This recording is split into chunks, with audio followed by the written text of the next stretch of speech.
Sebelum belajar, alangkah baiknya kita berdoa terlebih dahulu. Berdoa dimulai. Berdoa selesai. Siapa yang hadir hari ini? Kita doakan teman-teman kita yang masih sakit, mudah-mudahan segera disehatkan kembali. Baik anak-anak, bismillahirrahmanirrahim. Alhamdulillah ya, pada hari ini kita bisa kembali bertemu dalam pelajaran pendidikan agama Islam dan budi pekerti. Ini merupakan pertemuan ketiga di pembahasan iman kepada qada dan qadar. Nah, pada pertemuan ketiga ini kita akan fokus pada bukti keimanannya. Kenapa begitu? Karena pada waktu di pertemuan pertama kan kita sudah mempelajari tentang pengertiannya. Masih ingat ya, pengertian kodok, pengertian qadar, kemudian dalilnya, kemudian ada lagi hubungan qada dan qadar dengan ikhtiar dan doa. Kamu pernah nggak dengar kata qadarullah? Sesuatu yang sulit misalnya, biasanya orang akan menghubungkan dengan kalimat inna ma'al usri yusra, salah satu penggalan dari surat yang ada di Al-Quran, kemudian dengan qadarullah. Inna ma'al usri yusra, sesungguhnya setelah kesulitan itu ada kemudahan. Semua itu adalah takdir Allah. Ya, jadi kalau misalnya kita berubah condongnya ke arah yang lebih baik, biasanya bahasa kita juga mengikuti. Itu salah satu bentuk bahwa keimanan kita meningkat sedikit demi sedikit.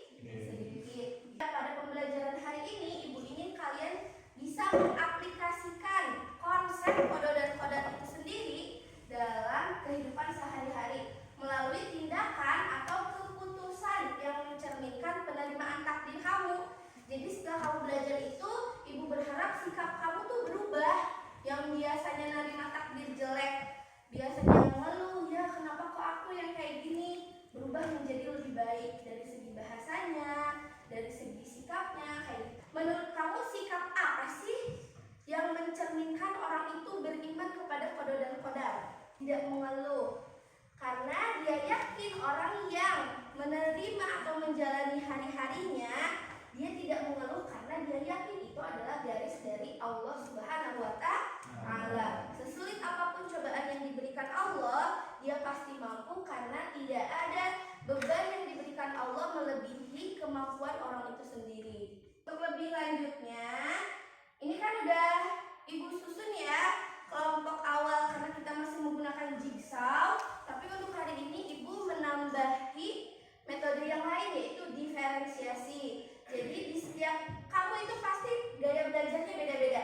Ada yang suka belajar baca buku atau melihat video, ada yang suka belajar ngedengerin orang ngomong, ngedengerin ibu ceramah, ada juga yang suka belajarnya tuh harus bergerak. Badannya tuh nggak bisa diam. Jadi kalau dia diam aja, belajar nggak masuk ke otak, dia harus bergerak. Mau aktivitas apa aja yang penting bergerak. Nah, sekarang ibu ingin tahu, silahkan dengan kesadaran kamu sendiri, silahkan memilih gaya belajar kamu sendiri. Nanti di sini untuk yang suka belajarnya dengan cara visual, melihat gambar-gambar, kemudian yang di tengah ini yang untuk yang kinestetik, yang gerak, yang misalnya menyusun apa, kegiatan apa, sedangkan nanti yang di sini itu untuk yang audio atau mendengarkan. Silahkan pindah dulu, tasnya nggak usah dibawa, langsung saja.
bertawakal. Kalau yang misalnya orangnya langsung menyerahkan tanpa ada usaha maksimal, itu disebutnya dengan pasrah.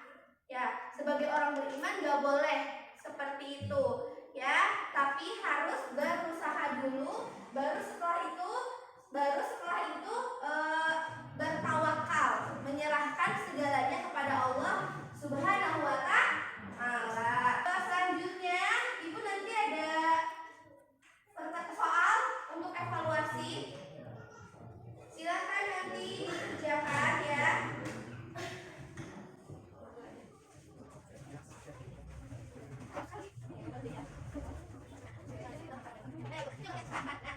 Nah, silakan dikerjakan soalnya. Ibu berikan waktu 15 menit. Sudah semuanya? Sudah, ya ngumpulin lagi. Ya. Oke.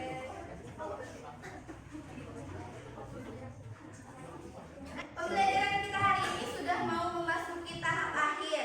Tindakan apa setelah mempelajari tadi ya tentang tawakal yang ingin atau yang bisa kalian lakukan untuk semakin mendekatkan diri kepada Allah dan menerima setiap takdir dengan ikhlas? Siapa yang mau duluan? Adila boleh. Saya akan berusaha. Bagus, itu salah satu hal yang bisa dilakukan. Siapa lagi? Aidan. Kalau saya akan lebih fokus dalam meningkatkan ibadah saya, seperti sholat yang khusyuk, berdoa, dan membaca Al-Quran. Bagus, ada lagi? Wilda boleh. Oke, yang terakhir boleh Hafid. Jadi Ibu berharap apapun yang kamu ungkapkan tadi bisa dilakukan. Yang pertama tadi, ketika kita membuktikan keimanan kita, kamu semakin meningkat ibadahnya.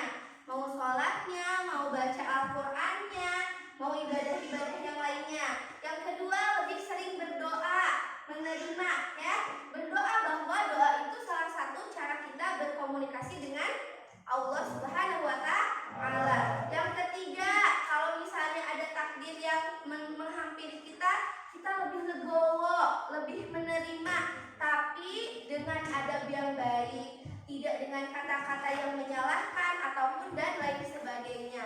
Menerimanya lebih ikhlas lagi, tidak sampai mengeluh, memaki dan lain sebagainya seperti yang tadi. Oke. Terima kasih sudah mengikuti kelas pada hari ini. Untuk tugas di rumah silahkan tuliskan pengalaman kamu. Diingat-ingat lagi kejadian-kejadian apa yang pernah kamu alami dan kamu baru sadar sekarang bahwa itu merupakan takdir Allah yang terjadi untuk dirimu. Jadi tolong nanti diceritakan di kertas folio ya.